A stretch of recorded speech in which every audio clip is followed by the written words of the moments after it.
Lola, bakit po ba palagi na lang tayong tinataboy ng mga tao? Hindi naman tayo masama. Dahil karamihan ay mapanghusga. Lumalayo sila dahil sa itsura natin. E di mas lalo pong ayaw nila sa akin. Dahil ba kalahati ng katawan ko'y may malapad na balat na namumula at bumubukol pa. Pero Lola, hindi naman tayo mabaho kagaya ng mga taong nanlilimos sa kalye. Takot lang sila sa atin kaya't nilalayuan nila tayo. Akala nila nakakahawa yung kondisyon mo. Pero huwag kang mag-alala, Iha. May mga tao pa rin naman na may mabubuting puso Pinalayas pa tayo sa lugar na ating tinitirhan. Napagkamalan pa tayong aswang. Hindi na sila naawa sa atin, Lola. Magpapatayo na lang tayo ulit ng tagpi-tagping kubo sa lugar na malayo sa mga tao para may matutuluyan tayo. Malawak naman ang gubat. Masakit pa ba ang noo mo? Bigla ka kasing sumusulpot, kaya nagulat ang lalaking yon. Hindi na po masyado. Hindi naman ganun kalakas ang paghampas niya ng walis sa akin Konti na lang sana ang natitirang kamoteng kahoy na nilalako natin. Pasensya na po kayo, Lola. Dahil sa akin, pati kayo nahihirapan. Bakit kasi ako pinanganak na ganito Maging ang sarili kong mga magulang, inayawan ako. Sinabi pa nila noon na malas at sinumparaw po ako. Totoo nga siguro ang sinabi nila tungkol sa akin. Hindi ka malas, Iha. Nagkataon lang na nagkaroon ka ng ganyang kondisyon. Espesyal kang bata, kaya huwag kang mag-isip ng negatibo. Saglit na nagpahinga si Lola Pinang at ang apo niyang si Diana sa lilim ng punong kahoy nang makaramdam ng pagod. Galing pa sila sa bundok at ang tanging ikinabubuhay nila ay ang pagtitinda ng kamoteng kahoy at mga halamang gamot. Minsan naman ay nangangalakal din sila. Ngunit dahil sa kanilang itsura ay nilalayuan sila ng mga tao at madalas na itinataboy dahil ayaw ng mga ito na mahawa sa sakit na dala ni Diana. Ipinanganak siyang may mastocytosis, isang kondisyon kung saan may abnormal na pagdami ng mast cell sa balat na nagdudulot ng pamumula at bukol. Apo sa pamangkin ni Lola Pinang si Diana. Saksi siya kung paano pandirihan at kamuhian ng sariling pamilya nito ang nooy inosenteng gulang na bata. Kaya minabuti na lamang niyang ampunin ito dahil kawawa ito sa kamay ng mga taong nagmamalupit sa kanya. Lola, tingnan mo may mga bata. Malapit lang siguro ang paaralan dito. Gusto ko rin po sanang makapag-aral kagaya ng mga batang yan. Para hindi na tayo apihin ng mga tao kung may kaalaman ako. Makakapasok ka ulit sa paaralan, pero hindi pa muna sa ngayon. Maghahanap pa tayo ng lugar na matitirhan natin. Sige po, Lola. Sana magkaroon ako ng kaibigan. Palagi po kasi akong kinakantsawan Kadalasan, nasasaktan na nila ako. Hindi ko naman po sila inaano. Marunong ka namang magbasa at magsulat, hindi ba? Opo. Ayos na yan. Ang importante lang naman, marunong ka magbasa at magsulat. Mas mainam pa rin po na mataas ang pinag-aralan. Yun po ang sinabi noon ng aming guro. Kaso nga lang, sa katulad natin na madalas na itinataboy ng mga tao, napakahirap na makipaghalubilo sa kanila. Pero gagawa ako ng paraan upang makapag-aral ka. Masasanay din sila sa'yo. Hindi naman po tayo aswang katulad ng sinasabi nila Muling naglakbay ang maglola hanggang sa makarating sila sa tabing ilog. May nadaanan silang mga kabahayan, ngunit medyo malayo-layo na roon. Lola, parang ang ganda kung dito tayo magpatayo ng kubo.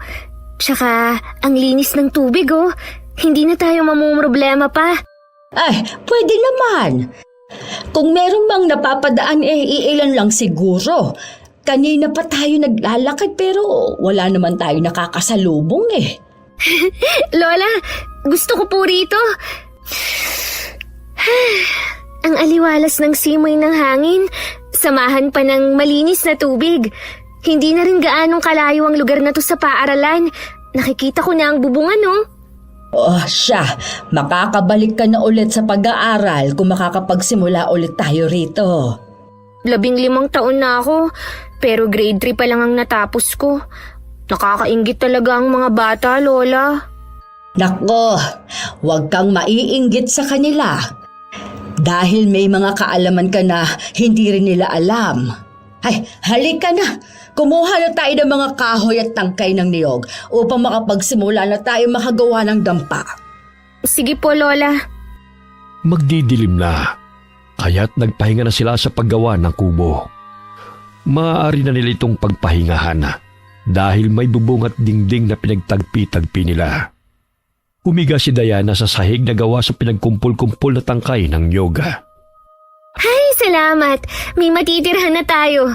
Sana, hindi na tayo palayasin ng mga tao rito. Oh, etong kamote luto na, kaya kumain ka na. Araw-araw, kamoting kahoy ang kinakain natin. Hindi ko na tuloy alam kung ano ang lasa ng karne at isda, Lola. Sana naman, makakain rin tayo nun sa susunod na araw. Ipagdasal mo na lang na maraming bumili ng kamoteng kahoy na tinitinda natin. Para makakabili tayo ng karne. Sa ngayon, tiis-tiis na lang muna. Hindi naman po ako nagmamadali eh. Masarap pa rin naman tong kamoteng kahoy.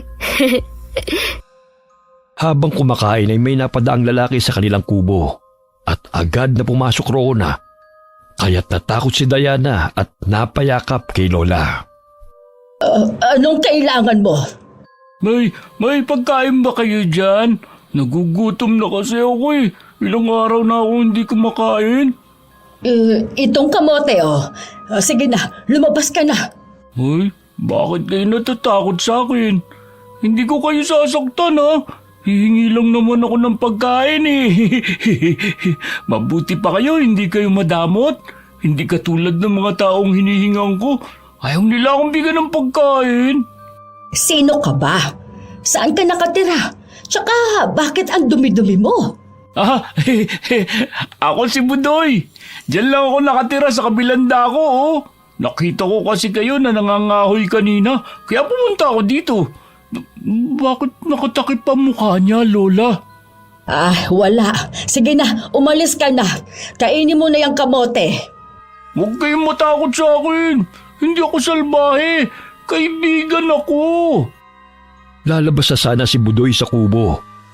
Ngunit dahil sa kanyang kuryosidad, ay hinablot niya ang balabal na nakatakip sa mukha ni Diana. Ganun na lamang ang pandidilat ng mga mata nito dahil sa takot sa dalagita. Aswang! Aswang! Hoy! Hindi ako aswang! Hindi! Aswang ka! Katulad ng mga nakikita ko, ikaw ang aswang na kumakain ng laman! Baliw! Hindi ako aswang gaya ng pinagsasasabi mo! Aswang! Hindi aswang si Diana. May sakit lang siya sa balat. Umaripas ng takbo ang lalaking wala sa katinuan nang tumambad sa paningin nito ang kakaibang mukha ni Diana. Patalon-talon pa ito sa pagtakbo dahil sa takot. Hey, nako! Kahit sino talaga na makakita sa kondisyon mo natatakot sa'yo, apo. Hindi na po ba to gagaling, Lola? Ipinanganak ka ng ganyan Marahil lamana mo yan sa mga ninuno mo. Ay, bakit nangyari sa akin to? Gusto ko lang naman na mamuhay ng normal eh. Ang mga kapatid ko po ba ay ganito rin? Hindi, iha. Ikaw lang ang ganyan. Ewan ko nga ba sa nanay at tatay mo kung bakit nagpapaniwala sa sinasabi ng mga tao na anak ka raw ng maligno. Kaya inako ko na ang pagpapalaki sa'yo dahil sa hindi ka nais-nais na trato nila sa'yo. Paano po ako matatanggap ng ibang tao kung ang sarili kong mga magulang tinataboy rin ako? Sadyang makitid lang talaga ang utak nila, apo. Mahal at tanggap naman kita. Magkakaroon ka rin ng kaibigan balang araw. gumawa ka ng kabutihan. Yan ang pakatandaan mo. Sige na, matulog na tayo. Bukas maaga pa tayong gigising para maghanap ng maaaring pagkakitaan dito sa gubat. Niyakap ni Diana si Lola Pina nga. Mahal na mahal niya ang matanda dahil ito lamang ang nagtatanggol sa kanya mula pa noong pagkabata niya. Sinubukan itong ibalik siya sa kanyang mga magulang noong siya'y 8 taong gulang. Ngunit ayaw na siyang tanggapin ang mga ito. Maging ang mga sariling kapatid niya'y kinatatakutan siya. Nagising mula sa mahimbing na pagkakatulog ang dalagita nang may marinig siyang may umaalulong. Ngunit batid niyang hindi yun ang galing sa aso o lobo. Naghihilig pang nakatulog si Lola, kaya dahan-dahan siyang bumangon upang tukuyin kung saan nanggagaling ang ingay na yon. May aswang kaya rito? Pero parang hindi naman nakakatakot ang tinig na yun, kundi nakakainis. Ay, ito, may malaking sanga ng kahoy. Huwag siyang magkakamali na sumalakay dahil hindi ko siya uurungan.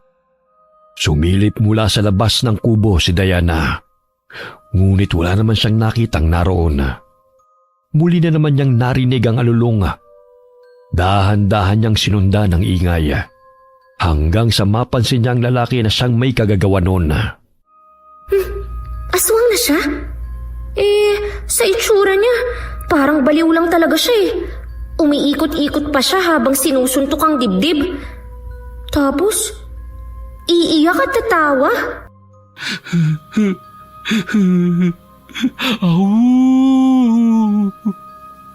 Yan ang boses ng mga aswang na pumatay kay Lena na pinakamamahal ko. Mga salbahe sila. Pati ang bata sa tiyan niya na anak namin, kinain nila. Mga wala silang awa. Hanapin ko sila at papatayin. Mga aswang! Bakit niyo pinatay ang mahal kong si Lena? Ibalik niyo siya sa akin! Pinatay ng aswang ang kanyang mga mahal sa buhay, kaya nabaliw siya. Kawawa naman siya kung ganun. Ibalik niyo sa akin si Lena! Magpapakasal pa kami at dinadala niya ang aming anak. Bakit siya pa ang ginawa niyong hapunan? Totoo kaya ang sinasabi niya? Naku, nakakatakot naman. Makaalis na nga rito. Baka sa akin pa siya magalit kapag nakita niya ako. Sino nandyan? Naku, narinig niya ang mga yapak ko. Mamaya magwala na naman siya. Hoy! Sino ka? Sinusundan mo ba ako? Isa kang aswang na naghahanap ng hapunan, no? Napahinto sa paglalakad si Diana at dahan-dahang lumingon sa lalaki. Dinuduro-duro pa siya nito habang galit na nakatingin sa kanya. Hindi ako aswang. Kaso, may narinig akong umaalulong Kaya tiningnan ko kung sino. Ikaw lang pala. Ay, narinig mo yun? Malakas ba? Oo. Nagising nga ako mula sa pagkakatulog Kung hindi ka aswang, sino ka? Bakit nandito ka pa sa gubat ng hating gabi? Sige, uuwi na ako. Bakit tinatakupan mo yung mukha mo? Anong tinatago mo, ha? Patingin nga! Huwag mong tanggalin ang balabal ko! Aray! Aray! Muling sumambulat sa paningin ni Budoy ang mukha ni Diana nang hilahin niya ang balabal nito. Bahagya itong napatras dahil sa pagkagulat. Ikaw na naman, batang aswang! Sinabi nang hindi ako aswang Ang tigas naman ang ulo mo. Baliw! Papatayin kita! Nasaan na mga kasamaan mong walang yaka? Hinampas ni Diana ang lalaki gamit ang sanga ng kahoy nang papalapit ito sa kanya. Kaya't gano'n na lamang ang pagsangga nito. Aray! Aray! Hoy! Tigilan mo yan! Ang sakit! Ganito ang itsura ko. Hindi ako aswang. Niwala nga akong pangil Pero pangit ka pa rin! Baka mamaya may lumabas na mga galamay dyan sa bukol sa mukha mo at sipsipin ang dugo ko Diyan ka na nga! Baliw! Tumakbo si Diana pauwi ng kubo at nakasalubog niya sa daan si Lola Pinang. Nagulat pa siya nang hawakan siya nito sa braso, kaya't hinihingal siyang napahinto. Saan ka ba nanggaling na bata ka? Sino naman ang kalaban mo sa kalagitnaan ng gabi? Akala ko kasi kanina may aswang eh. Ang lakas ng alulong. Ang baliw na lalaki lang pala ang may gawa nun. Umuwi na nga tayo. Sa susunod ha, huwag kang lumabas nang hindi mo ako kasama. Mamaya mapahamak ka pa. Lalo na at baguhan lang tayo sa lugar na ito. Hindi pa natin kabisado ang daan. Opo, Lola. Oh, nasaan na ang lalaking yon? Tumakbo rin po papasok ng gubat. Ay, nako! Kayo talaga! Bumalik silang maglola sa kubo. Habang si Budoy hindi mapakali sa loob ng gubat at nagtago sa mga talahiban. Aswang nga kaya yun nakaharap ko?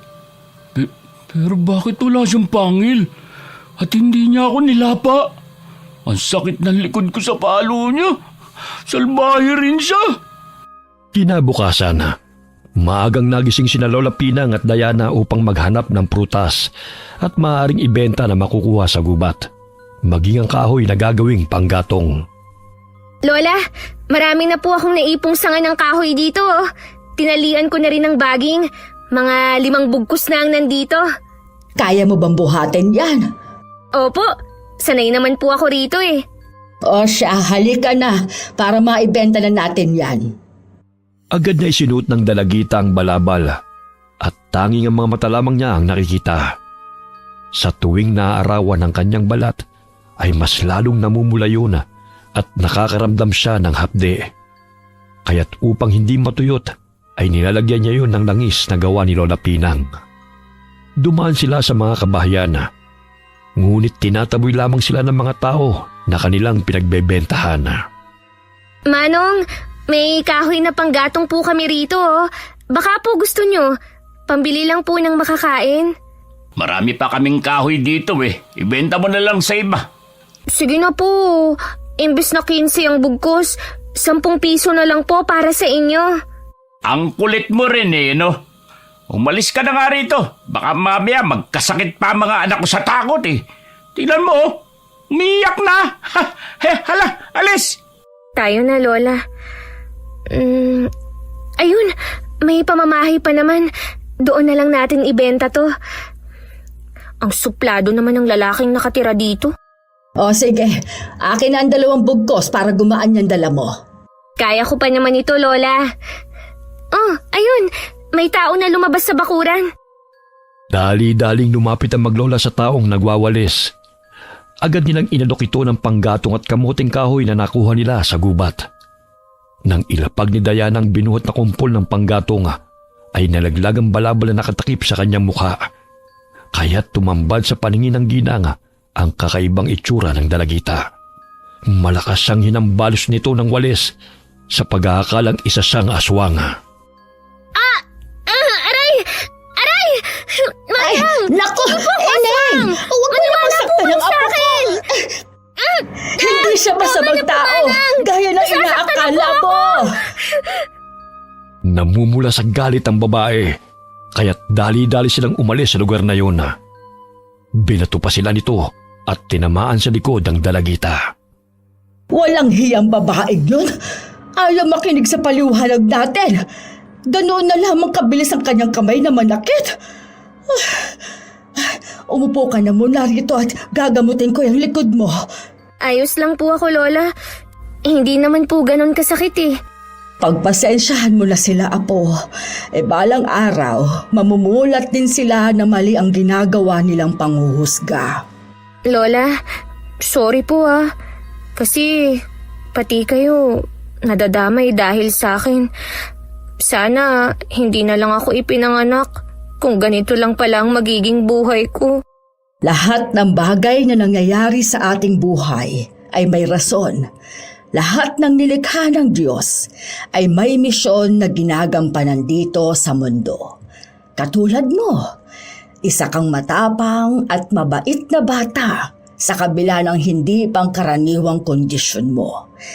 Ibinigay ka ng Panginoon sa akin upang may makasama ako sa buhay. Masaya ako na kasama kita, Apo.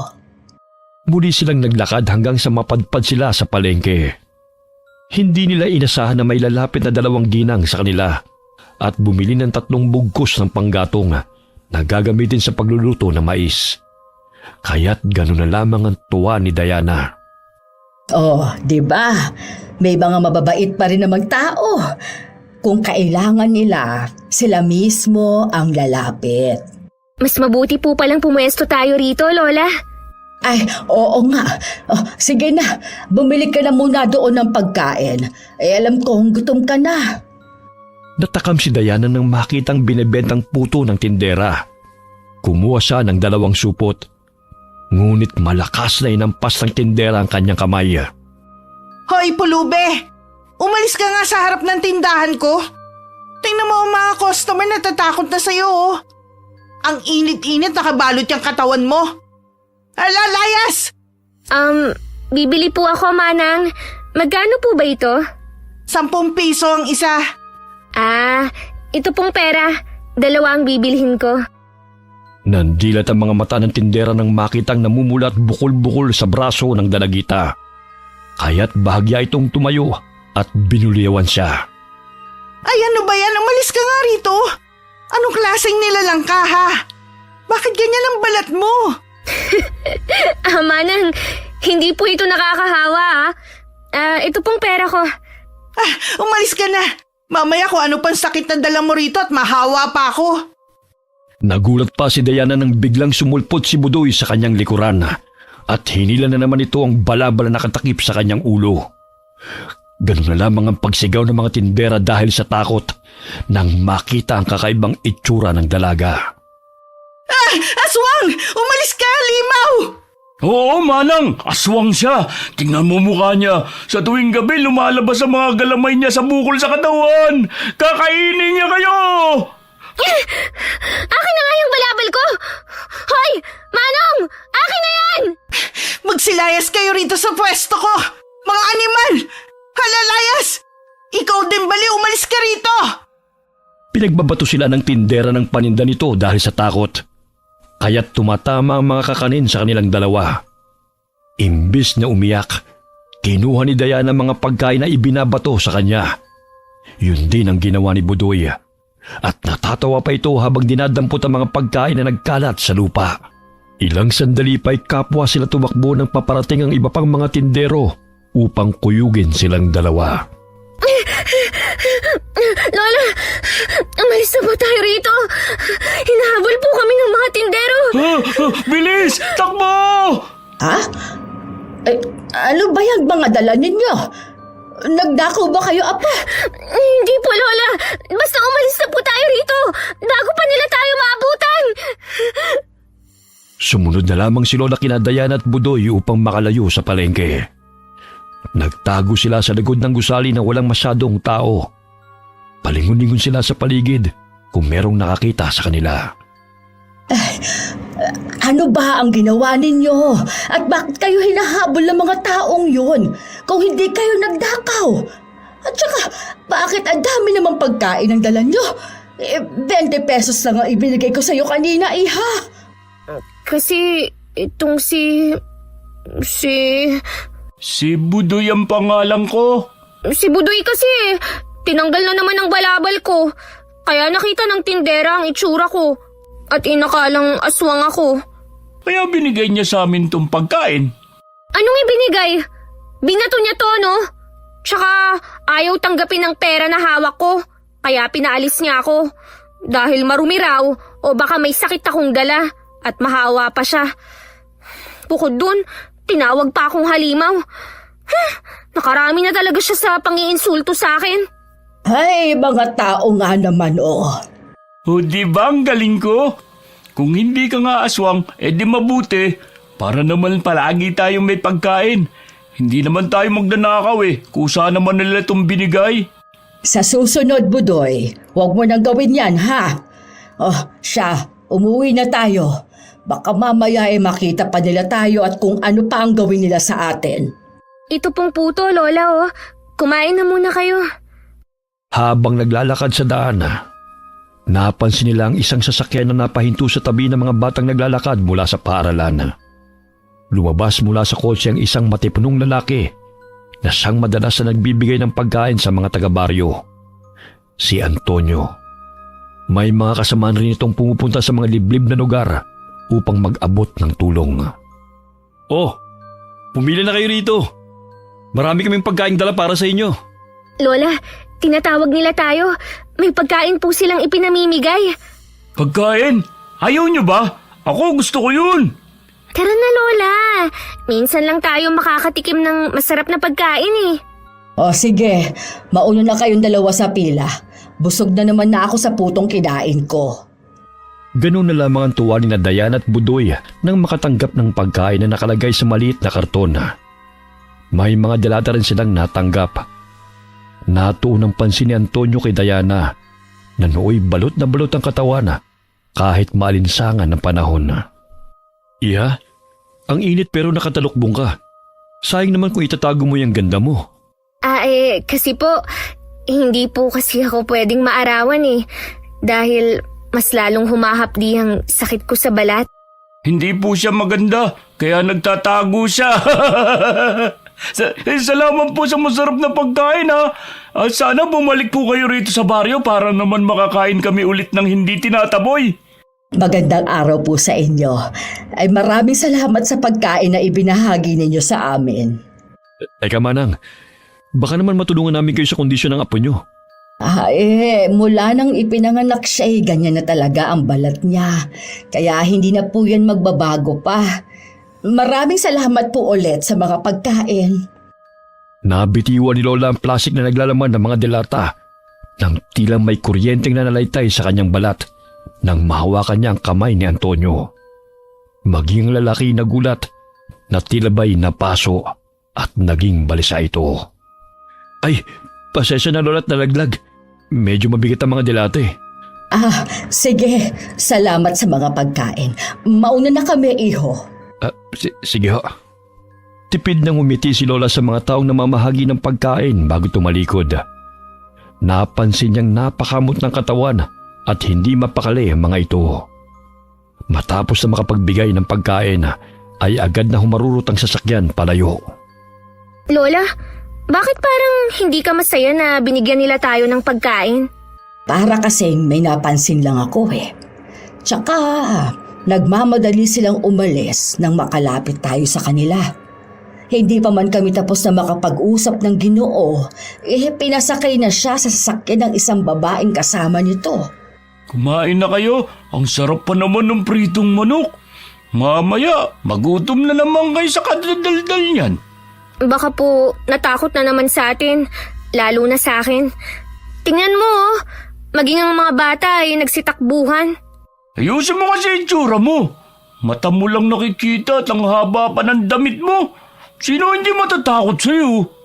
Kung makikita naman nila ang balat ko, lalayo rin naman sila at mas matatakot pa. Saan naman ako lulugar na ito? Huwag na kayo magtalo riyan. Uuwi na tayo. O ikaw, Budoy, saan ka pupunta? Kahit saan. Pwede naman dito na ako matulog o di kaya sa gubat. Tayo na nga, Lola. Bahala na siya sa buhay niya. Ikaw na bata ka, salbahe mo. Sasama na nga ako sa inyo. Sa gubat na ako matutulog. Alam niyo ba, sa tuwing kabilugan ng buwan, gumagala ang mga aswang. Kaya mag-iingat din kayo. Baka gawin din nila kayong hapunan. Ikaw nga tong umaalulong eh. Daig mo pa ang aswang sa pangit ng boses mo. Hay, ang ingay ninyong dalawa. Palubog na ang araw, kaya kailangan na natin makauwi para makapagpahinga na tayo. Siya kasi ayaw niyo maniwala sa akin. Nang makarating sila sa tabing ilog, ay dumiretso naman si Budoy sa gubat kung saan ito naninirahan. Bumalik sa alaala ni Lola ang mga taong nagbigay sa kanila ng pagkain. Hindi ako nagkakamali. Baliktad ang refleksyon ko sa balintataw ng lalaking yon. Nasisigurado ko kung magkaganon ay aswang siya. Maging ang mga kasamahan din kaya niya. Lola, ang dami po nating pagkain ngayon Bukas, pwede po tayong magpahinga sa pagtitinda ng mga panggatong. Oo, apo. Kainin na po natin itong kanin, tsaka pritong manok. Kanina pa ako natatakam eh. Sandali. Patakan mo muna ng kalamansi para malinamdam. Ay, sige po, Lola. Sa tuwing kumakain sila ni Lola Pinang ay pinapatakan nila ng kalamansi ang kanilang kinakaing karne. Sa gayon ay makakasiguro silang ligtas ito mula sa pagyanggaw, kilkig o anumang gawa ng itim na kapangyarihan. Oh, kainin mo na yan. Ligtas naman na eh. Lola, ang sarap! Ngayon lang ako ulit nakakain ng pritong manok. Sana araw-araw natin silang makakasalubong, no? Huwag mo nang hilingin, Apo. Dahil maaaring sa likod ng ipinakikita nilang kabutihan ay may kapahamakang dala. Ano pong ibig niyong sabihin, Lola? Basta. Tapusin mo na yung kinakain mo. Mauuna na ako magpahinga ha. At sumasakit na kasi talaga itong rayuma ko eh.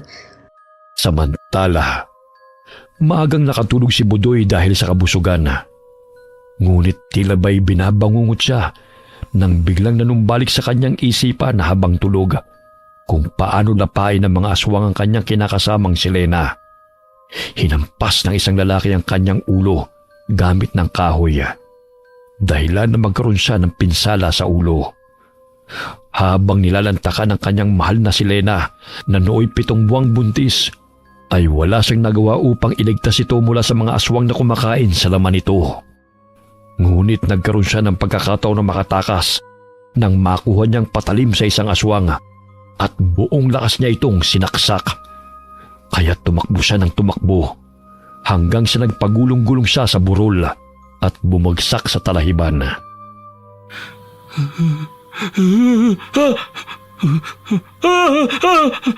Lena! Lena!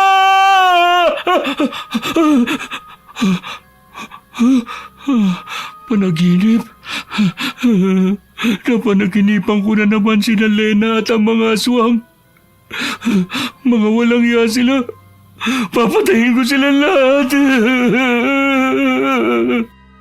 Pawis na napabalikwas ng bangon si Budoy at napatingala sa bilog at maliwanag na buwan. Babalik ang mga aswang na yun at mag-ahasik na naman ang lagim dahil kabilugan ng buwan. Hindi ako papayag na hindi sila mananagot sa pagkamatay ni Lena at ng aking anak. Napayakap sa sarili si Budoy at nanilisik ang mga mata na inilibot ang paningin sa madilim na paligid. At muling sinabunutan ang sarili na napaluhod at isinubsob ang mukha sa damuhan. Kinabukasan, nagising si Budoy nang may maramdamang may malagkit na likido na tumutulo sa kanyang pisngi. Bigla siyang napatayo nang makitang dinidilaan siya ng isang baboy ramo. Aswang! Naku, maging sa batang baboy ramo, takot ka na agad. Napakaduwag mo naman. Huh? Anong ginagawa mo rito? Ang aga-aga nang bubuisit ka. Nangangahoy ako para marami akong maipon na panggatong. Tsaka, naiwan mo kasi itong delata mo. Ang bilis mo kasing maglakad eh, kaya hindi na kita naabutan. Boy, mabait ka naman palang bata. Kumain ka na ba? Kainin na natin tong delata, tsak masarap to. Oo, tapos na kaming mag-umagahan ni Lola. Pwede mo naman siguro akong tulungan sa pagtitipon ng mga kahoy. Sige, sige. Matapos kumain ay agad na tinulungan ni Budoy si Diana. Hanggang sa napagawi sila sa bahay kung saan may mga sinampay na damit. Tumakbo ang lalaki at kinuha ang mga sinampay. Kaya't lumabas ang babae sa kabilang bahay at nagsisisigaw. Hoy!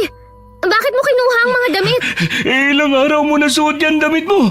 Kaya magpalit ka na. At saka, bagay tong duster sa'yo at kay Lola. Ibalik mo na nga yan sa ali. Masamang kumuha na hindi sa'yo. Pagkagalitan tayo ni Lola. At tinatono, kapag sinauli ko to, papaluin pa rin niya ako. Basta, wag mo na uulitin yun ha. Pag nanakaw ang tawag sa bagay na kumuha ng hindi nagpapaalam. Oo na, basta suot mo to. Bagay sa'yo ang kulay dilaw. Ito din ang paboritong kulay ni Lena. Palagi mo na lang bukang bibigyan si Lena. Tapos, umiiyak ka kapag sinasambit mo ang pangalan niya. Katulad ngayon, oh. Malungkot ka na naman. na kanina ang sigla mo. Pinatay siya ng aswang. Buntis siya. Kinain nila ang sanggol sa sinapupunan niya. Nakatakas ako, kaya hindi nila ako ginawang hapunan. Totoo ba yan, Manong? Oo, pero ayaw maniwala ng mga tao sa akin. Manong, takbo! Nandiyan na ang ali! Hinabol sila ng babae at pinagbabato dahil kinuha ni Budoy ang mga damit na sinampay nito. Wala nang nagawang babae dahil sa bilis tumakbo ng dalawa. Ay, muntik na tayo ron. Oh, ayan, maligo ka muna bago mo yan suot ha. Ikaw, maligo ka rin. Dahil ang baho-baho mo. Oh, saan na naman kayo nang galing? Ano na naman yung dala ninyo? Lola, damit po. Kinuha ni Manong sa sampayan ng ali. Ano? Hay, ibalik nyo yan. Hindi pwedeng kumuha na lamang kayo ng walang paalam. 3 damit lang naman to eh. Marami pa namang natira dun. Para naman makapagpalit kayo ng damit. Tignan mo yung si Diana. Ang dugyot tignan.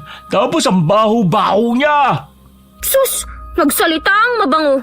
Ikaw nga puro putik yung katawan mo. Akin na nga yan, para makapagbihis na ako. Huwag na kayong umulit ha. Malilintik na talaga kayo sa akin. Kayong mga bata talaga Yung kahoy na tinipon namin, babalikan ko sa gubat. Naiwan kasi ron eh. Kahit papano hindi na ganon kabalisa at madalas natakot si Budoy. Simula nang makasama nito ang maglola. Nabawasan ang kanyang takot at pagkabaliw dahil may nakakausap na ito. Kahit na paminsan-minsan ay hindi maintindihan ang kanyang kwento, may pagkakataon na matino naman siyang kausap. Naniniwala si Lola Pinang sa sinasabi nito tungkol sa mga aswang. Kinabukasan, muli silang naglakbay upang magtinda ng mga panggatong at ilang prutas na nakuha sa gubat. Habang naglalakad sila sa daan, ay tanaw nila ang batang nadapa. Kaya't patakbong nilapitan ito ni Diana upang tulungang makatayo. Tumayo ka, bata. Naku, may sugat ka sa tuhod. Huwag kayong maglaro malapit sa kalsada, Baka mamaya, mabangga kayo ng sasakyan. Bitiwan mo ang anak ko! Ikaw yung galising babae sa palengke, no? Isa ka nga ang aswang dahil maging sa bahay namin nasundan mo kami. Layuan mo ang anak ko, animal ka! Ay! Nanang! Nasasaktan ako! Tama na po yung paghahampas sa akin ng tsinelas! Ineng! Tama na yan! Hindi aswang ang apo ko! Tinulungan na nga kayo ng anak mo Ikaw pa itong galit. Tingnan nyo nga yung mga itsura nyo. Mga dayo lang kayo sa baryong to at dito nyo napili na maggasik ng lagim. Lumayo kayo sa amin mga kampon ng dyablo! Oo, dayo lang kami rito. Ngunit nandito kami para magtinda, hindi manakit. Naghahanap buhay kami sa gayon may panglaman sa kumakalam na sikmura. Ngunit kayong mga tao ay mahilig na manghusga sa panlabas na anyo. May sakit sa balat ang apo ko, pero hindi siya masamang tao. Pareho lang naman kayong aswang. Hindi mapagkakatiwalaan yung mga pagmumukha nyo. Halika na po, Lola. Umalis na lang po tayo rito. Lumayas na kayo. Baka ingudgud ko pa ang pagmumukha nyo sa kalsada. Mga walang iya kayo. Ang anak ko pa napili nyong biktimahin. Aalis na po kami. Bantayan niyo kasi ang anak niyo para hindi makalabas sa bakuran. Gamutin niyo po ang tuhod niya dahil may sugat siya. Hayaan mo na sila ha. Imbes na magpasalamat, tayo pa ang napasama. Lumakad na palayo ang maglola. Ngunit nadidinig pa rin nila ang pagbubulyaw ng babae. Hindi nakasama si Budoy nung araw na yon dahil abala ito sa pangunguha ng mga mangga sa gubat. Ilang sandali napansin nila na huminto ang sasakyan sa gilid ng kalsada at bumaba ang mga taong namimigay ng mga pagkain sa mga taga-baryo. Lola, tingnan mo! Nandiyan na naman ang mga taong namimigay ng pagkain. Humingi tayo sa kanila. Ilako na lang natin itong mga panggatong. Kung maaari, iwasan mo sila ha. Dahil ramdam ko ang nagbabadyang kapahamakan sa tuwing nariyan sila. Ano po ang ibig niyong sabihin, Lola? May puwersang nananalaytay sa kanilang katawan na hindi katulad sa pangkaraniwang tao. Naramdaman ko kasi yon nung nakaraang araw nang mahawakan ko ang kamay ng isa sa kanila. Hindi pa ako nagkamali sa buong buhay ko. Nakilatisin kung sino ang normal na tao at hindi. Mga aswang sila? Maalam silang magtago ng kanilang itim na enerhiya. Kaya't kapag bahin ng manggagamot o albularyo, hindi malalaman na aswang sila. Wala sa itsura nila ang pagiging aswang. Tapos, napakabait nila sa mga taong mahihirap. Hindi lahat ng nakikita ng pangkaraniwang mong mga paningin ay totoo. Karamihan ay mapagbalat kayo. Kaya wag na wag mong tanggalin ang kwintas na ibinigay ko sa iyo dahil makatutulong yan laban sa mga kaaway. Binigyan ni Lola ng kwintas ang kanyang apo na may taglay na mutyang luyang dilaw. Dahil nung bata pa ito'y sakitin at natitipuhan ng mga itim na elemento. Malakas ang bisa ng mutya ng luyang dilaw laban sa mga aswang dahil hindi sila nakakapirme sa lugar kung saan malapit ang taong nakakapagtangan ng mutya sa pangangati ng kanilang katawan at pamamantala. Kung saan-saan napadpad ang maglola hanggang sa makamoy sila ng nakakasulasok na amoy na nanggagaling sa kasukalan. Wala nang napapagawi roon kaya't sinundan nila ang pinagmumulan ng amoy. Lola, ang baho naman. Wala na sigurong mga pamamahay rito, kaya sa palengke na lang tayo magtinda. Nararamdaman kong hindi nang galing sa nabubulok na laman ng hayop ang pinagmumula ng mabahong amoy. Ang baho-baho na rito. Tsaka may mga langaw na oh. Dumito ka na lang. Ako na ang maghahanap. Hindi ko na talaga kaya ang amoy. Parang masusukan na po ko, Lola. Napahinto sa paglalakad ng matandang babae nang makitang nabubulok na laman ng tao. Kalahating katawan at tanging dibdib ng isang lalaki ang nagmamay-ari noon. Dali-daling bumalik si Lola sa kinaroroonan ng apo upang akayin ito na lisanin ang lugar na yon. Hindi ako nagkakamali. May mga pumapatay sa baryong ito. Ano po bang nakita mo, Lola? Laman ng tao.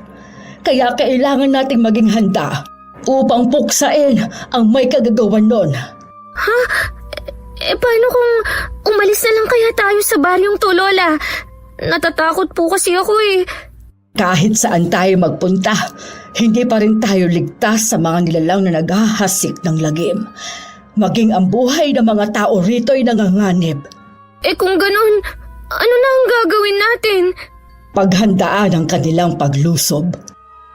Dumiretso sila sa palengke upang makipagsapalaran kung may bibili sa mga kahoy na panggatong. Humihinto rin sila sa mga basura na kanilang nadadaanan at nangangalakal ng basura upang ibenta sa junk shop. Umupo sila sa gilid ng kalsada at inilapag ang bungkos ng panggatong na kanilang dala. Inilagay ni Diana ang isang lata sa kanyang tabi na nooy nakita niyang pakalat-kalat sa daan. Ilang sandali sinita sila ng isang tindero dahil ayaw nitong may mga pulubing umuupo sa gilid ng kanyang pwesto. Iho, hindi kami nanlilimos. Nagpapahinga lang kami ng aking apo. Kung maaari, dumito na muna kami. Humanap na lang kayo ng mapipwestuhan. Mamalasin pang tinda ko sa inyo eh. O tingnan nyo, umiiwas sa mamimili rito dahil sa tao sa inyo, Manang. Sige, lilipat na lang kami. Matumal lang yung tinda niya. Sinisi pa tayo. Doon na lang tayo, Lola.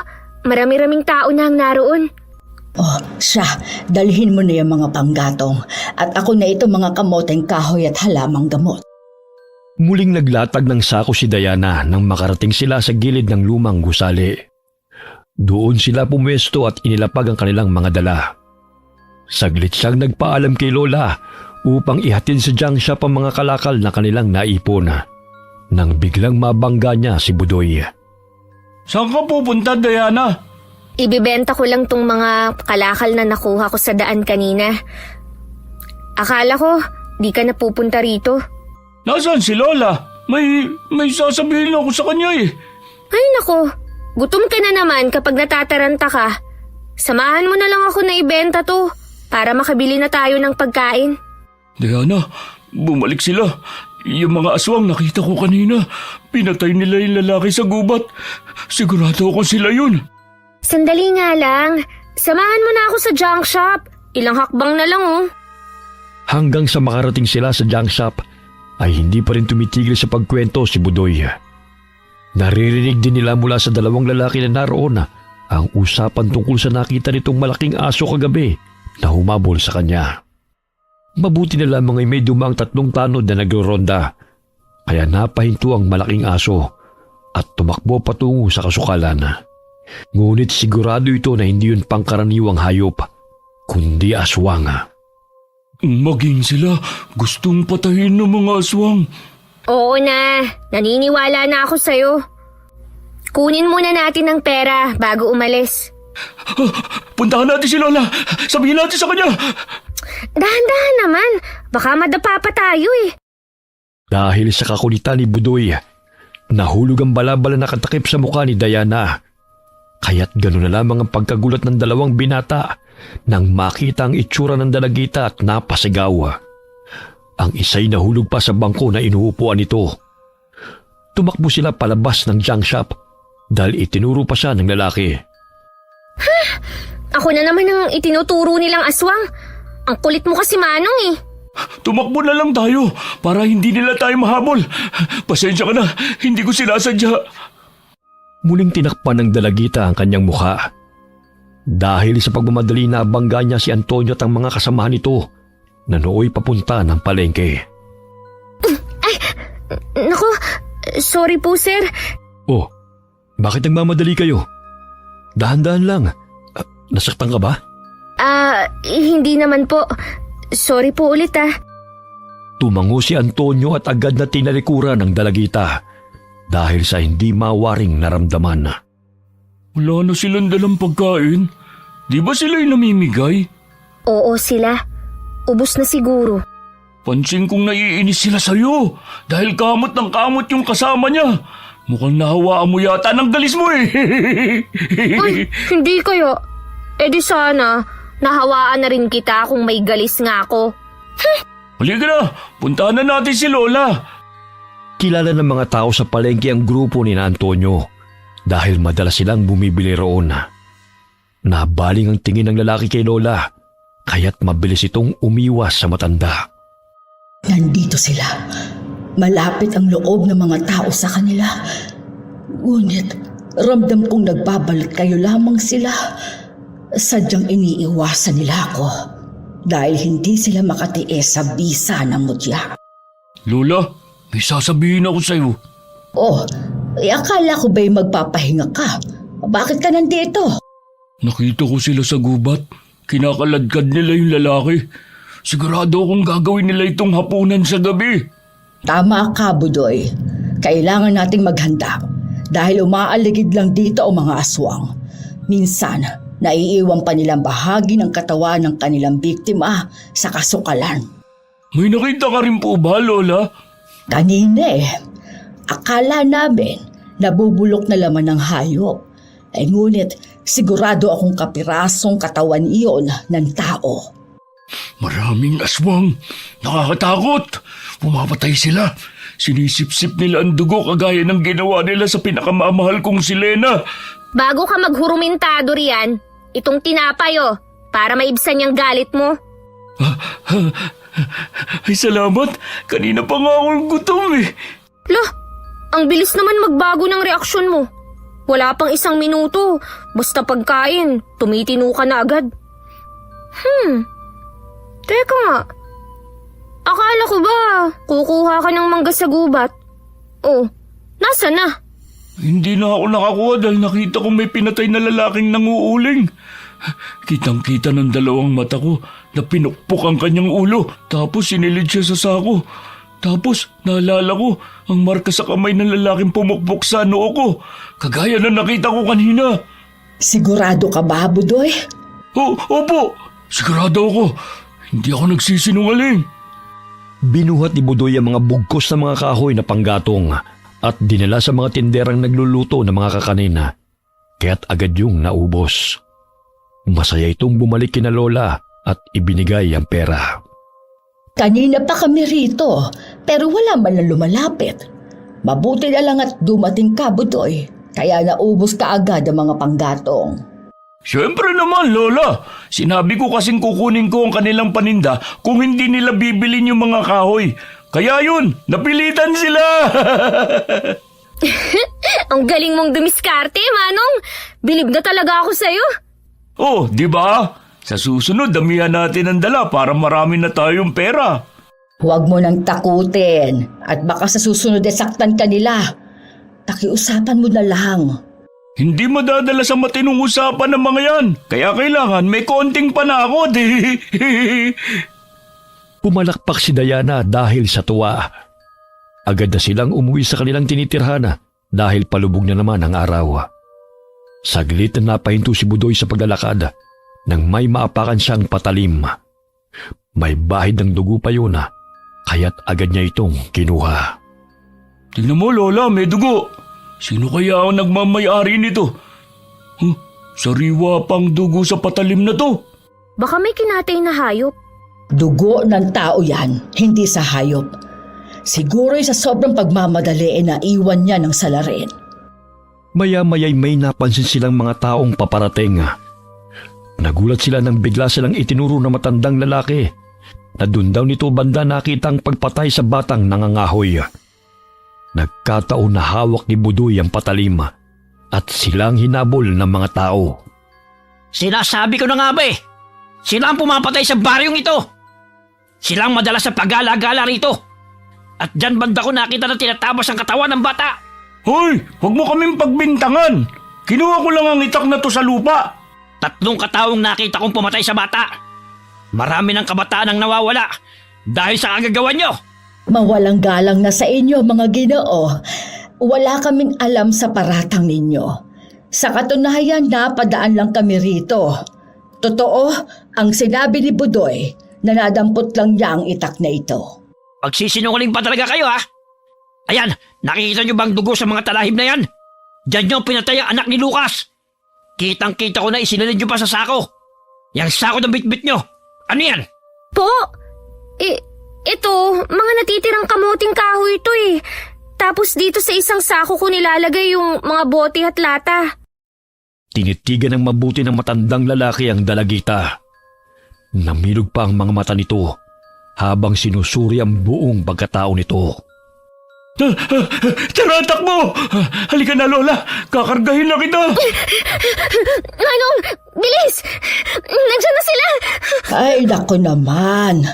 Pinaiira lang nila ang kanilang galit. Ni hindi marunong makinig.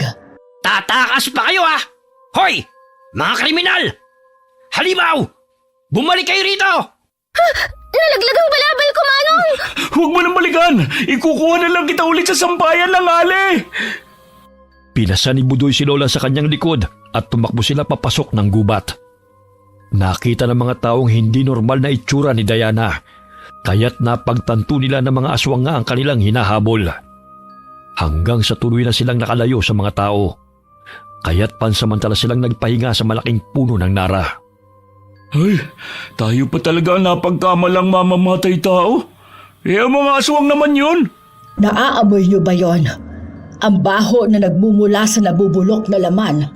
Lola, hindi kaya dito itinatapon ng mga aswang ang mga natitirang laman ng kinakain nila?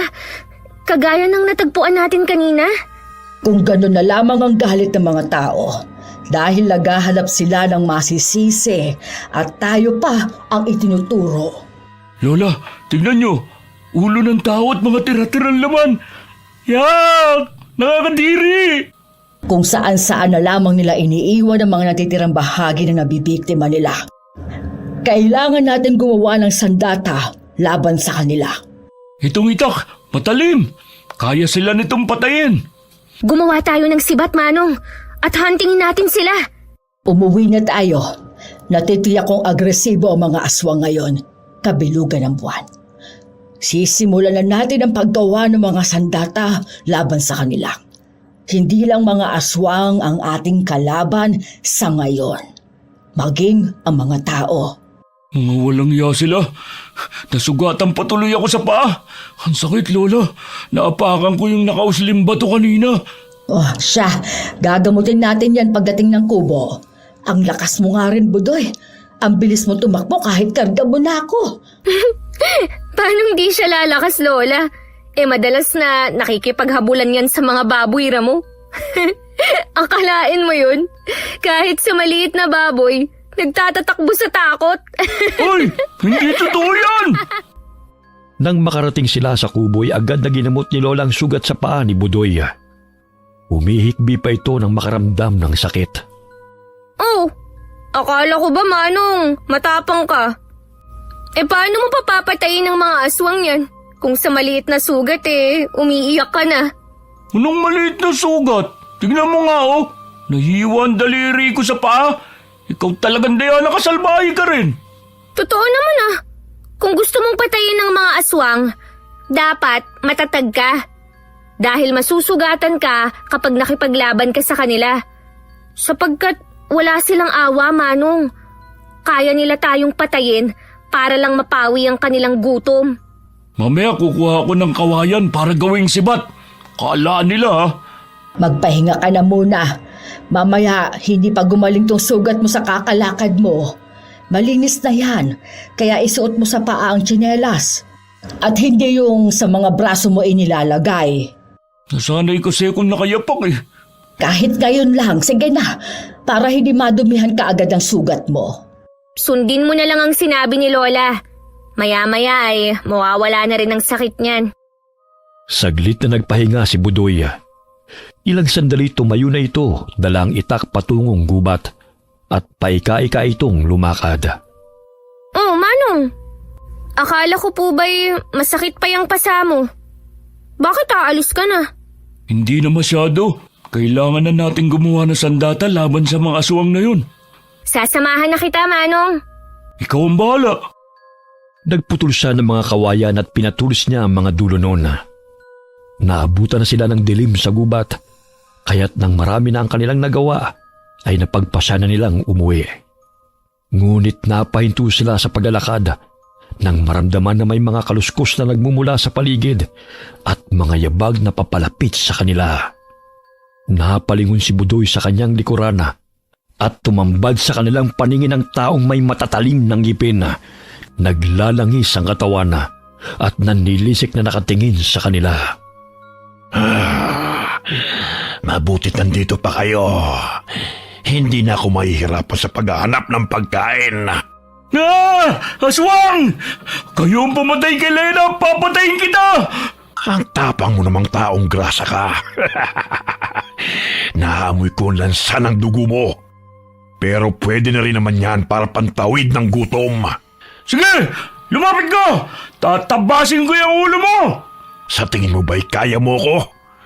Gayong isang tadyak lang ititilapong ka na. Lumundag ang aswang patungo kay Budoy at hinawakan niya ito sa magkabilang balikat upang sakmalin. Nabitiwan niya ang patalim, kaya't ganoon na lamang ang kanyang pagpupumiglas upang makawala. Malakas na hinampas-hampas ang dalagitang hawak nitong sibat sa likod ng aswang, kaya't nabitiwan nito si Budoy at tila nangangati ang buong katawan nito habang hindi mapakali na nangingisay sa lupa. Anong nangyayari? Bakit sobrang kati ng katawan ko? Tignan mo siya, Diana. Parang nahawa sa galis mo. Hindi siya mapakali sa pagkamot ng katawan niya. Tsaka parang tinubuan ng pantal. Hala, patindi ang kapangyarihan ng galis mo. Sige, lapitan mo pa siya para mamatay sa kati ng katawan niya. Hindi yan dahil sa galis ko, no? Siguro, ito na ang sinasabi ni Lola na bisa ng mutya ng luyang dilaw. Tingnan mo, Manong. Lumiliwanag ang bato sa kwintas ko. Tsaka, parang nasisilaw ang aswang. Anong klaseng nilalang ka? Bakit ganyan ang itsura mo? Saan galing ang kanta? Siyang reyna ng mga aswang, kaya nagkamali ka sa kinalaban mo! Lumuhod ka sa kanya at humingi ng tawad sa pananakit mo sa akin! Hindi siyang pinuno ko upang lumuhod ako sa kanya. Sino ang pinuno mo? Sabihin mo sa amin, dahil kung hindi, puputulin ko ang ulo mo! Ang marka sa braso mo, yan ang mga marka ng mga aswang na pumatay sa pinakamamahal kong si Lena! Nasaan ang kuta niyo mga buwisit na aswang? Bakit ko sasabihin sa'yo? Kahit patayin mo man ako, hindi ko tatraydorin ang mga kanahi ko. Patuloy na kumikinang ang mutya habang parami ng parami ang mga pantal na tumutubo sa katawan ng aswang hanggang hindi na nito kayang tiisin ang kate ng katawan. Sige, sasabihin ko na sa inyo. Basta, tanggalin niyo muna ang sumpa sa akin. Sumpa? Uy, grabe naman yun. Sige. Pero sabihin mo muna sa amin kung nasa ng mga kasamahan mo. Aray, nandyan lang sila sa paligid. Naghahanap ng maaaring ihanda sa gaganaping pagdiriwang. Nasaan nga sila? Ngunit bago pa man makasagot muli, ay dinampot ng aswang ang itak na kanyang nasipat. Ngunit bago pa man ito may saksaki budoy, ay itinarak ni Lola Pinang ang sibat sa batok nito. Dahilan na lumusot ito sa kanyang leeg at naghihingalong tumirik ang mga mata. Hindi yan magsasabi ng totoo kung nasaan ang kanilang mga kasamahan. Ngunit ramdam kong naghahasik na sila ng lagim sa baryong ito dahil kabilugan na ng buwan. At malakas ang kanilang puwersa. Kailangan nating manmanan ng bawat kilos sa mga taong pinaghihinalaan ko. Sila yung mga taong nagbibigay ng tulong sa baryo na ito. Yung mga taong nagbibigay sa atin ng pagkain? Sila ang aswang? Oo, malakas ang aking kutob. Susundan ko sila. Kahit saan man sila pumunta, papatayin ko sila lahat. Huwag kang magpapadala sa iyong galit, iho. Dahil ikapapahamak mo yan. Kailangan nating mag-isip ng paraan kung paano natin sila matatalo. Gayong hindi naman maniniwala ang mga tao kung sasabihin natin ang ating mga nalalaman. Tayo pa rin ang mali sa mga mata nila. Sige po. Pero papatayin ko sino mang aswang na mapapagawi dito sa lugar natin. Makapangyarihan po ang galis ni Diana. Tingnan mo, namantalang katawan ng tarantadong aswang na yan. Hindi nga dahil sa galis ko eh. Sa tulong ng mutya. Ilang beses ko nang sinabi sa'yo eh. Huwag na kayong magtalo. Umuwi na tayo. Dahil nararamdaman kong hindi lang siya nag-iisa rito sa gubat. Ngunit, takot silang makalapit sa atin. Buti na lang, dumating ka, Lola. Kung hindi, nahati na siguro ang bungo ni Manong. Kaya maging mapagmasid kayo. Huwag maniwala sa pagpapaawa ng mga aswang dahil nga mga traidor sila. Pagdating nila sa kubo, nagsiga si Lola ng tuyong dahon ng nyog at mga sanga. Umusal siya ng orasyon at napatingala sa bilog at maliwanag na buwan. Upang palakasin ang mutya na kanilang taglaya, pinahiran niya ito ng langis at isinalang sa uso kung saan niya nilagyan ng insenso. Hoy, Diana, aswang din kaya si Lola o mangkukulam? Tignan mo oh, nakakatakot ang mga mata niya. Tumitirik pa habang nagsasalita na hindi ko naman naiintindihan. Hindi no. Manggagamot kasi si Lola. Ganyan lang talaga siya kapag nag-oorasyon. Ikaw nga dyan eh. Kapag nagsasalita habang tulog, tumutulo pa ang laway mo eh. Talaga? Nakita mo? Oo kaya. Tapos, ang laki pa ng bunganga mo kapag naghihilik ka. Tumahimik na kayong dalawa. Ang ingay-ingay niyo na naman. Hindi ako makapag-concentrate sa orasyon. Ay, sorry po Lola. Napatigil sa pag-uusa ng orasyon si Lola nang may marinig na sigaw ng bata na humihingi ng tulong. Natatanaw din nila ang mga taong may mga dalang sulo na halatang may hinahanap. Lola, may mga taong parating. Naririnig ko rin ang boses ng bata na humihingi ng tulong. Diana, isuot mo na itong kwintas mo at maghanda kayo. dahil nasa paligid lang natin ang mga kalaban. Hindi lang isa, kundi nagkalat sila sa baryong ito upang mambiktima. Opo, Lola. Kanya-kanya silang dampot ng mga sibat na ginawang sandata. Ang hawak ni Lola ay ang kanyang tungkod na may mga tinik na gawa sa tanso. Ayan ang mga aswang na kumuha sa anak ko! Kitang-kita ko na kinaladkad nila ang anak ko palabas ng bintana! Lola, yan ang tindera na nakasagutan natin nung nakaraang araw. Ngayon, pinagbibintangan na naman tayo. Tumakas na po tayo rito dahil ang dami niyang kasama. Ang bata na humihingi ng tulong ay marahil anak niya. Tayo na, hanapin natin bago pa mahuli ang lahat. Huliin niyo sila mga kasama! Tumatakas sa mga aswang na yan! Pumasok ng gubat sina Lola upang tumakas sa mga taong humahabol sa kanila. Sa pag-aakalang sila ang aswang na humablot sa bata. Lola, bakit tayo tumakas? Hindi naman tayo ang aswang na hinahanap nila. Sa tingin mo ba, maniniwala sila sa ating hindi tayo mga aswang? Sarili lang nila ang kanilang pinapaniwalaan. Bago tayo humarap sa kanila, tugisin natin ang tunay na aswang at ipakita sa kanila na hindi tayo masama. Tama si Lola, Manong. Sasaktan lang nila tayo. Tumahimik muna kayo. Naririnig kong iyak ng bata. Doon banda. Dahan-dahan nilang sinundan ang ingay. Doon nakita nilang humahangos ang batang lalaki na nasa 10 taong gulang. Binalibag siya ng aswang sa ugat ng puno at akmang dudukutin na nito ang laman loob. Ngunit sinabuyan siya ni Lola ng langis na may sangkap ng halamang gamot, kaya't napaigta dito ng mapaso. Aray! Walang iyakang matanda ka! Sino ka? At anong ginagawa mo rito? Pakawalan mo ang bata kung ayaw mo masaktan.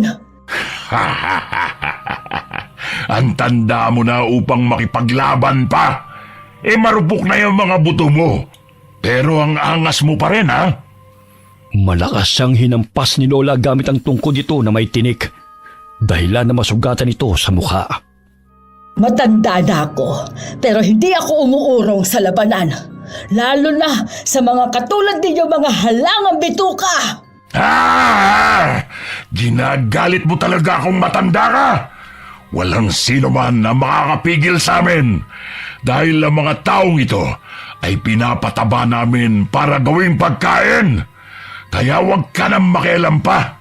Gunggong! Alam ko kung sino-sino kayo. Kayo mga taong nagkukunwaring may malasakit sa mga mahihirap. Ngunit sa likod ng inyong pagpapakita ng kabutihan ay may masama kayong hangarin. Wala ka nang pakialam. Umalis ka na rito kung ayaw mong baliin ko pa yung marupok mong buto. Hoy! Aswang! Huwag mong sagot-sagutin si Lola ng ganyan, ha? Baka gusto mong butasin ko ang tagilira mo! Aba, kasama mo pa ang baliw na to. Duwag naman yan eh. Buhay ka pa palang animal ka. Naningkit ang mga mata ni Budoy nang maalala na yun ang aswang na pumasok sa kanilang bahay at humiwa sa tiyan ni Lena. Natatanda niya ito dahil sa malaking peklat nito sa dibdib. Ikaw ang pumatay sa mahal ko! Natatandaan kitang hayop ka! Budoy, ako na bahala sa kanya. Kargahin mo ang bata at ilayo niyo siya rito. Ang kunat din ng buhay mo. Pero sige lang, nabuhay ka man noon. Titiyakin kong papatayin na kita ngayon. Dahil sa tulo ng mutyang inusala ni Lola ng orasyon, tila ba'y naging ginto ang kanyang mga mata. Maging si Dayan ay nakaramdam ng pagbabago sa kanyang katawan dahil sa lakas na nananalaytay sa kanyang mga ugat. Hinampas ni Lola ng paulit-ulit ang aswang gamit ang kanyang tungkod, ngunit tila ba'y hindi ito natinaga. Gamit ang matalim na kuko'y sinugod nito si Lola, ngunit tinadyakan siya na matanda, dahilan na tumilapon ito at napasandal sa puno ng akasya. Aray! Ang lakas niya! Anong meron sa matandang yan? Oh, akala ko ba'y papatayin mo ako? Bakit parang takot na yung itsura mo? Sino ka ba, ha? Bakit mo kami pinakikialaman? Ang lahat ng mga tao sa baryong ito ay pagmamayari namin. Dahil kami ang nagpapakain sa kanila. Kaya wala kang pakialam kung ano man ang gagawin namin sa kanila, tanda! Hoy! Hindi mo sila pagmamay-ari at wala kayong karapatang kitli ng mga buhay nila kung kailan ninyo gusto. Tatayo pa sana ang aswang, ngunit hinataw ni Budoy gamit ng itak ang binti nito. Dahil sa galit ay nanggigigil niyang pinuto ng paa ng aswang. Pumalahaw ito ng ubod lakas na siyang kinagimbal ng mga taong naghahabol sa kanila. Hinayupa kang baliw ka! Walang iya ka! Ipaparanas ko sa iyo ang sakit ng ginawa mo kay Lena at sa aming magiging anak. Pinatay niyo siya. Mga wala kayong awa. Kahit tadtarin ko man ng pilong-pilo ang katawan mo, hindi mo na maibabalik ang buhay na mahal ko. Pero sisiguruhin ko na hindi na kayo makakapambiktima pa uli. Inilabas ng aswang ang mahaba nitong dila upang itusok sa tiyan ng lalaki. Ngunit maagap ang kamay ni Lola at hinila ang dila nito at pinulupot sa tungkod. Nanditilat pa ang mga mata ng aswang dahil sa pamimilipit sa sakit. Umiiyak na itinarak ni Budoy ang sibat sa dibdib nito hanggang sa mangisaya at unti-unting manghina. Hindi magtatagal, babawian na siya ng buhay. Kaya tayo na. Kailangan na malapatan ng gamot ang batang yan bago pa malagutan ng hininga. Lola, yung likod niya maraming galos. Tapos ang paa niya napilayan. Ako na ang kakarga sa kanya. Paano yan, Manong? Maging ang mga tao'y hinahabol din tayo. Kung magpapakita tayo sa kanila, sasaktan nila tayo. Ako na ang magdadala ng bata sa kanila. Basta huwag kayo magpapahuli sa mga taong yun. Mag-iingat ka, iho. Tumakbo si Budoy karga ang bata patungo sa mga taong naghahanap sa kanila. Ganun na lamang ang pagsigaw ng ginang nang makita ang bata na karga ng lalaki. Ayun siya! Patayin niyo ang aswang na yan! Ay, hindi ako aswang! Maging sina Lola at Diana! Makinig kayo sa akin! Hindi kami ang aswang na tinutukoy ninyo! Narito ang bata! Kahit tanungin niyo siya! Sinungaling ka! Ikaw at ang mga kasamahan mo ang kumuha sa anak ko! Walang niya ka! Eh kung kami, di sana pinatay na namin ang anak mo! Makinig ka! Ang ingay-ingay mo, nagpapaliwanag pa ako eh! Saglit na natahimik ang ginang nang sampalin ni Budoy ang bunganga nito. Hindi na niya nakayanan ang ingay ng babae, kaya nagawa niya yun. Nagsalita ang bata at sinabi nito na tinulungan siya ni Budoy at Lola Pinang. Kung gusto niyo makita ang aswang, sumama kayo sa akin! Ang ingay-ingay mo eh! Pinatay namin yung aswang na kumuha sa anak mo! Kapag nalaman ko nagsisinungaling ka, tatamaan ka sa akin! Hindi ka kasi naniniwala sa sinasabi ko eh! Ang daldal mo! Sampaling kuli ang bunganga mo eh! Sumama sila kay Budoy upang puntahan ang aswang na sinasabi nito. Ngunit nandilat ang mga mata ng lalaki nang makitang wala na roon ang bangkay ng aswang. Kundi tanging ang bahid ng dugo lamang ito ang naroon. Oh! Nasa na ang aswang na sinasabi mo? Pinagloloko mo ba kami, ha? Hoy! Babae! Hindi ako sinungaling! Nandyan lang siya kanina eh! Oh, eto pa nga yung sibat na ginamit ko sa kanya oh! Tingnan mo, may dugo pa! Gusto mong maniwala kami sa'yo? Eh siguro pinagtatakpan mo lang ang maglola na aswang na yun eh. Kung ikaw na baliw inuto nila, kami hindi. Ilabas mo ang mga kaibigan mong aswang. Sinabi nang hindi sila aswang eh. Kanina ka pa. Umuwi na lang kayo at gamutin mo na yung anak mo. May pilay siya sa paa at sa likod niya may mga sugat. Umuwi ang ginang at ang mga kasamahan nito dala ang anak. Pailing-iling na lamang si Budoy na tinatanaw silang palabas ng gubat. Saan na kaya pumunta yung aswang na yun? Imposible namang nabuhay pa siya. Manong, halika rito. Oh, nasan yung aswang dito? Kinuha ng mga kasamahan niya. Huwag kang maingay.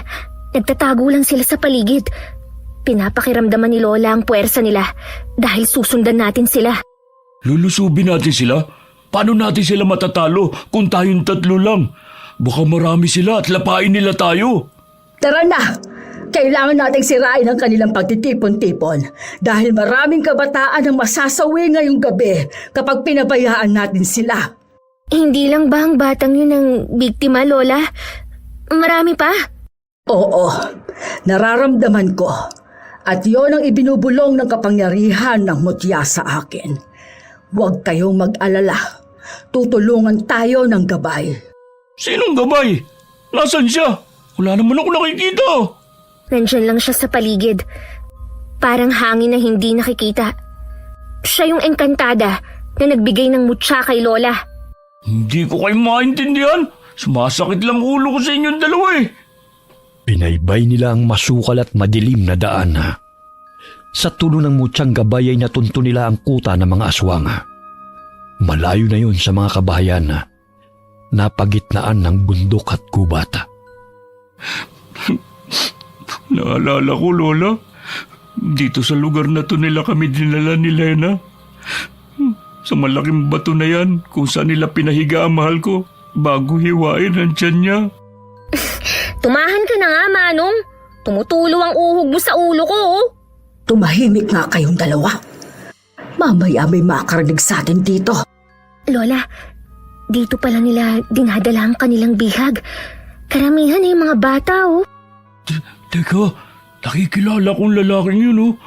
Yung lalaking nagsasalita sa gitna sa tabi ng apoy. Siya Si Antonio. Ang madalas na namimigay ng pagkain sa atin. Hindi nga ako nagkamali na mga aswang sila. Eh, ano pang ginagawa natin dito? Puntahan na natin at patayin ng mga aswang na yan. Huwag kang magmadali. Kailangan nating isa-isahin ang mga yan. Dahil baka mapahamak ang mga bata. Uunahin ko na lang ang mga bantay. Tatabasin ko mga ulo nila. May paparating. Hoy, tingnan mo yun. Nahawa na naman sa galis mo, Diana. Kamot sila ng kamot ng katawan. Ang lakas talaga ng kapangyarihan mo. Bisa nga ng mutya. Hindi kalis. Ang kulit mo rin, Manong, eh. Dahil sa hindi makayanan ng kati ng katawan, ay kiniskis ng aswang ang kanyang likod sa punong kahoy. Lingid sa kalaman ng mga ito ay bisayo ng mutya ng luyang dilaw. Umiinit ang kanilang balat dahil sa namamantal at nagkakasugat-sugat kung kanilang kakamutin. Nakita nito ang tatlo, kaya't umalulong ito upang ipaalam sa kanyang mga kasamahan. Ngunit maliksing inihagis ni Budoy ang sibat patungo sa bunganga ng aswang. Dahilan na lumusot yun sa lalamunan nito. Mag-iingay ka pa, ha? Yan ang bagay sa'yo. Uy, ang liksi mo na, Manong, ah. Ang galing-galing mo. Siyempre naman, malakas na ako. Doon tayo, banda. Mukhang may kakatayin na sila. Maging alisto kayong dalawa. Hinampas ni Lola ng kanyang tungkod ang aswang na humaharang sa kanyang harapan. Lumiwanag ang balintataw ni Lola na animoy hinihigop ang enerhiya ng aswang. Sasakmalin sana sa nito, ngunit sinakal siya ng matanda. Tila ba'y lumampas ang itim na hangin sa bunganga nito. Binitin siya ni Lola at hinagi sa isang aswang na nakabantay din sa paligid. Sinong may gawa nito sa'yo? Ako, bakit? Mapangahas kayo. Ang lakas ng loob niyong pumunta sa aming kuta. Gusto niyo yata maging handa sa ginaganap ng pagdiriwang. Hindi na! Dahil hindi na kayo makakatikim na sariwang laman at dugo. At titiyakin ko na huling gabi niyo na ito. Mayabang katanda. Ngunit hindi hubra yung kayabangan mo. Bakit hindi? Nagawa na namin patayin ang ilan sa mga kasamahan mo. Kaya magagawa namin kayong ubusin. Magsasalita pa sana ang aswang, ngunit hinampas ni Budoy ang mukha nito. Kaya't nagalit ito at kinalmot nito ng mahabang kuko si Lola. Ngunit pinigilan nito ang braso ng aswang at pinilipit. Aray! Ang braso ko tanda, ang sakit. Bakit ang lakas mo? Aray! Dahil sa kamoteng kahoy. Kumain ka noon para kasing lakas ka rin ni Lola.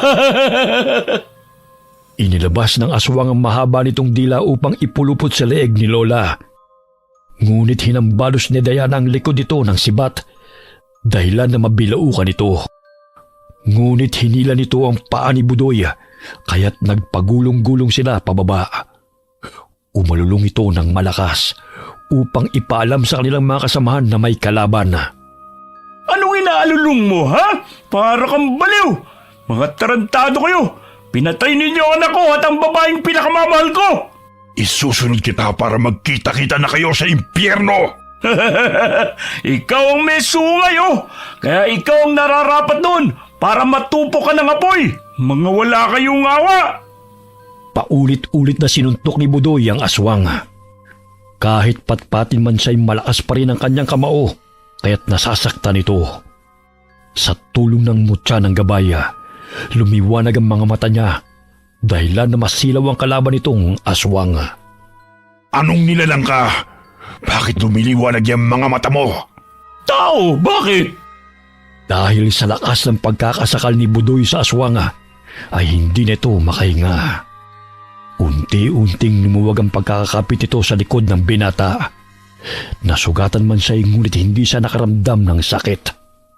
Samantala, natataranta ang mga aswang nang malaman na may mga kalabang nakapasok sa kanilang kuta.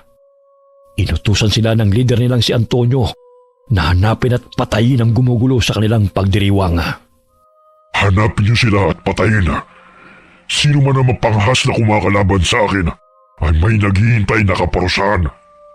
Tatadtari na sana nito ang batang nakahiga sa malapad na bato. Ngunit inihagis ni Diana ang hawak nitong sibat patungo sa kamay ng pinunong aswang. Kaya't nabitiwan nito ang patalima at napalingon sa dalagita. Tinanggal niya ang balabala na nakatakip sa kanyang mukha. Kaya't gano'n na lamang ang pagkagulat ng pinunong aswang. Ikaw? Anong klase kang nilalang? Huwag kang magtatakang kalabanin ako dahil pagsisisihan mo ang gagawin ko sa'yo. Pakawalan mo ang mga bata! Kaya pala panaybigay mo ng pagkain dahil pakikinabangan mo rin pala. Manloloko ka! At sino ka naman para pagsalitaan ako ng ganyan? Isang hamak na pakilamera lang kayo ng matanda. Inihagis ng pinunong aswang ang patalim patungo sa dalagita. Ngunit maliksi itong nakailaga at maagap na nasalo ni Lola Pinang ang patalim. Ganun na lamang ang gulat ng pinunong aswang sa liksi na maglola. Mga hangal, sinira niyong aming pagdiriwang, pues kayo ang una kong papatayin. Hindi ka magtatagumpay sa masama mong balak. Kung noon, nauuto mo ang mga tao, ngayon malalaman na nila ang sama ng budhi mo. Ginamit mo ang kahinaan nila upang mapaniwala sila na isa kang huwaran. Ngunit, ang totoo ay mapagbalat kayong nilalang na hindi dapat tularan.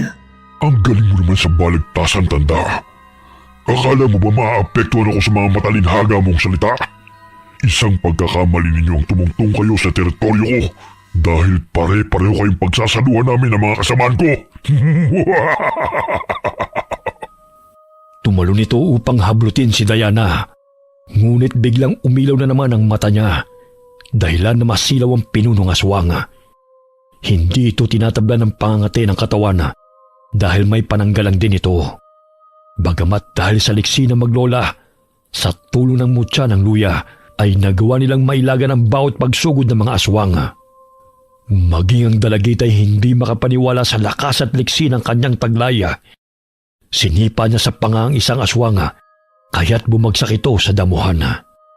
Tumakbo siya at dinampot ang sibat na naroon sa lupa at itinarak sa noon ito, dahilan na mangisay ito ng kanyang bunutin.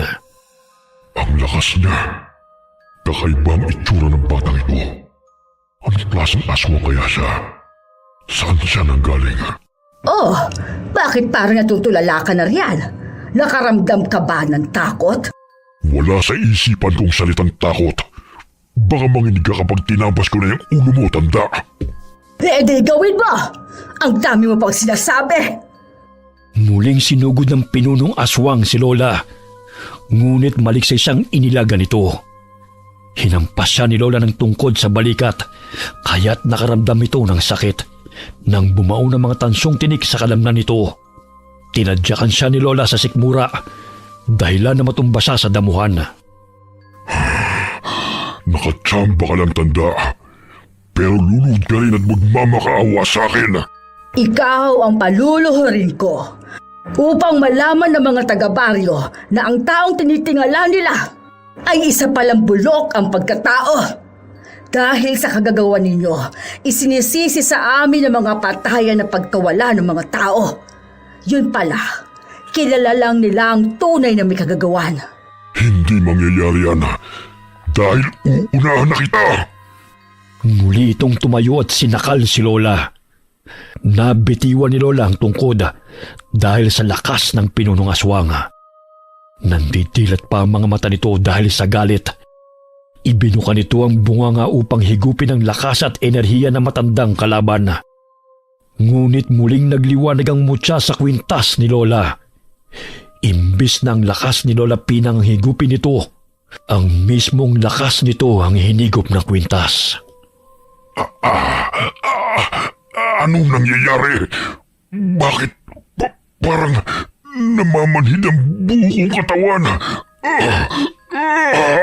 Hindi mo kaya ang kapangyarihan ng mutya, Antonio.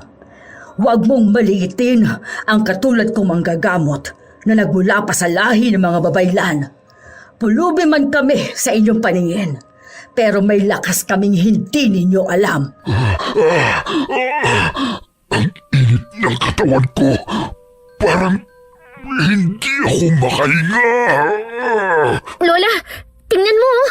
Maging ang kwintas ko'y umiilaw na rin. Tsaka parang hinihigop ng mutya ang mga enerhiya ng mga kalaban natin. Yan ang sinasabi ko sa iyo, Apo, na kung magigising ang kapangyarihang taglay ng mutya, ay tuloy-tuloy na yan. Lalo na sa matinding kapahamakan na kanyang nararamdaman. Hindi ka nito bibiguin. Ito ang ipinamana ng lolo ko sa akin. Tama na. Hindi ko na kaya. Pakiusap, tigilan niyo na ito. Huwag mo akong linlangin. Dahil ang walang pusong katulad mo ay hindi nararapat na kaawaan. Hindi ka nga naawa sa iyak at panaghoy ng mga batang ito. Kung hindi kami dumating, ay napatay mo na silang lahat. Lumalabas ang itim na kapangyarihan sa bawat aswang na naroon. Hindi makapaniwala ang mga bata sa kanilang nasaksihan. Ang nooy iyak ay napalitan ng paghanga. Maging si Budoy ay napanganga at binitiwan ng kalaban na nooy bugbog na ang muka. Tila ba'y natutuyo ang mga balat ng mga aswang dahil inuubos ng kapangyarihan ng mutya ang kanilang lakas. Ilang sandali tumigil ang pag-ilaw ng mutya, kasabay ng pagbagsak ng mga kalabang aswang. Nanumbalik ang normal na itsura ng mga ito bilang tao. Ngunit tila ba'y gulay na hinang-hina ang mga ito. Buisit kang patanda ka. Nagsama ka pa ng halimaw. Hindi ako halimaw na kagaya nyo. Kahit ganito man ang itsura ko, hindi ako masamang tao.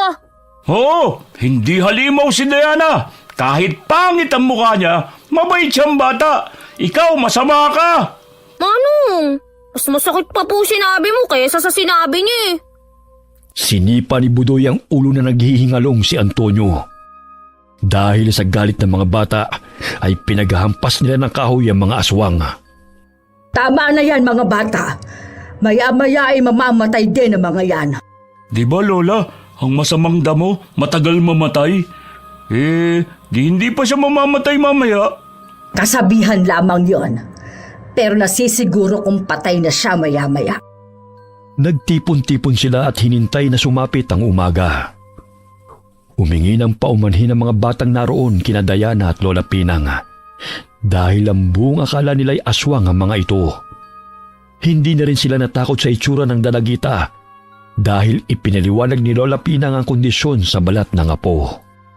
Hindi lahat ng pangit sa paningin natin ay masama.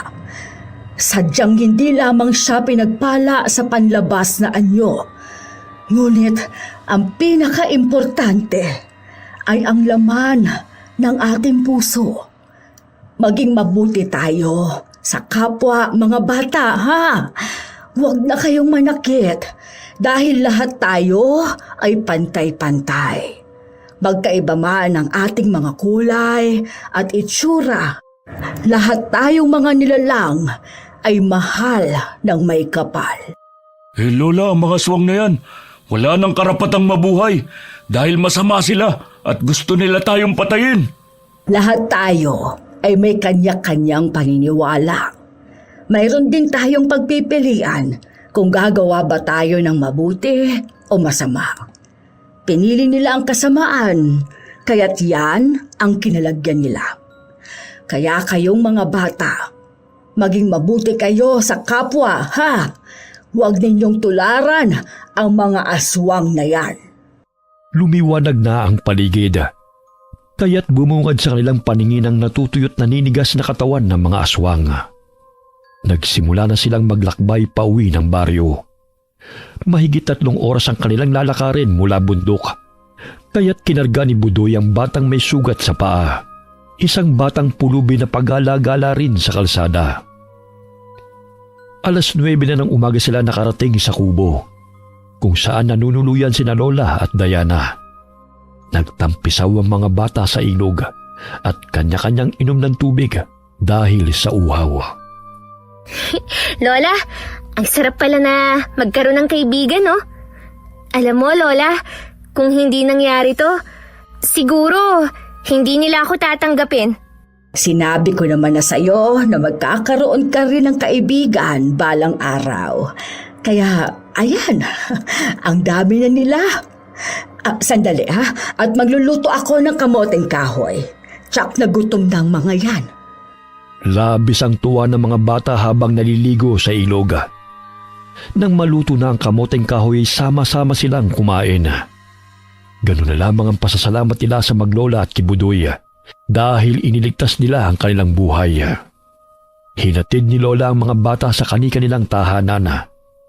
Impit ang iyak ng kanilang mga magulang nang makita na ligtas ang kanilang mga anak at halos lumuhod sila sa harapan ni Diana at Lola Pinang sa paghingi ng tawad sa maling trato nila sa maglola. Ang importante, ligtas ang mga bata. Tsak na patunayan din namin na hindi kami aswang. Tama, hindi aswang sina Lola at Diana, maging ako. Kapag umaalulong ka, Manong, parang asong naipit yung boses mo. Kaya hindi bagay sa'yo maging aswang. Inalok ng mga taga-baryo na doon na manirahan sina Lola malapit sa kanilang tinitirhan. Ngunit mas pinili nila Lola Pinang at Diana na doon pa rin sa tabing ilog manirahan dahil sanay na sila roon. Maging si Budoy at ang batang pulubi ay doon din tumira. Nagpatayo ito ng kubo sa tabi ni Lola Pinang. Ganun na lamang ang hiya ng mga taga-baryo.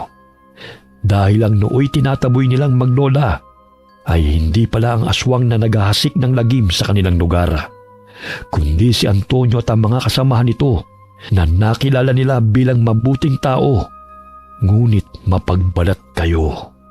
Okay, sana po nagustuhan niyo ang kwento natin ngayon. Shout out po tayo kay Sally Albino from Kawayan City, Isabela. Shout out kina Billy Ray, Jenny May, at kay Ray Buendia galing po kay Lucy Buendia ng Nueva Ecija. Salamat po sa inyo. Hi po kay Vivian Lising. Hi kay Lee Sumayang from Dammam, Saudi Arabia. Alright, marami pong salamat sa inyo and God bless all of you. Lola, bakit po ba pala